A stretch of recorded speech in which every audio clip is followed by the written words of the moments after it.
Welcome to the Learning Pines YouTube. We hope this video helps. You start by preparing the bass track, solo it and load channel EQ. First, listen to the part in context and identify problem areas, mud, boxiness, or lack of punch. Apply a gentle high pass at 20-30 Hz if there's inaudible sub-rumble, otherwise leave it. Make broad, low Q cuts to remove mud around 100-300 Hz and add a low boost near 60-100 Hz for weight. Keep gain staging in mind so the meter stays consistent. Once you've set the low end, focus on mid-range definition and attack. Use narrow Q boosts around 700-1200 Hz to bring finger or pick articulation forward. Sweep to find the sweet spot.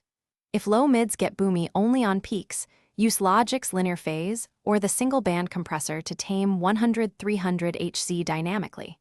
Make subtle cuts rather than large boosts. This preserves natural tone. Always bypass occasionally and compare against the full mix, so the bass sits without masking vocals or guitars.